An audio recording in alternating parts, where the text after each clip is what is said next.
So you're both on living on beaches, I guess, basically. One in South Carolina and one in San Diego now. What's it like running a company together in two different time zones and, barely a chance to ever see each other physically? I think it's also flexibility, but knowing that I'm going to be looking at a screen with Spencer, knowing that it's 4 a.m. his time, and he's going to be looking at me, looking a little groggy on my end, knowing that it's 10 o'clock, my time, because practices want to have meetings at 7 a.m. and 7 p.m. And, that's kind of what it takes, and maybe trying to pinch hit a little bit. I think it's been helpful to learn as we've grown. Like, I think it has looked differently as we've grown, and it probably will look differently a year from now. I wouldn't say we've got it to a science, but I wouldn't say it's broken. Yeah, I mean, when we started, I wanted to bootstrap, and so I was financing the business at the beginning. And I said, hey, Virna, how about we start this? And how about you move to San Diego, but I can't afford to pay you. And for some reason, that wasn't attractive for her or her family.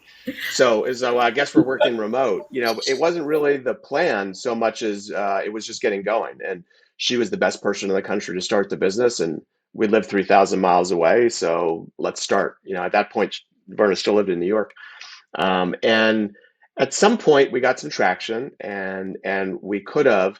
But then, a core part of the talent strategy, the operating model, was we wanted our clinicians to be as close to the primary care office as possible so they understood the geography. Maybe they could do some integration. And we thought a special thing, this is before COVID, and so it was a little more unusual than then, but this work from home, the flexibility to work remotely was a key differentiator to find great clinicians. And at some point we said, you know what?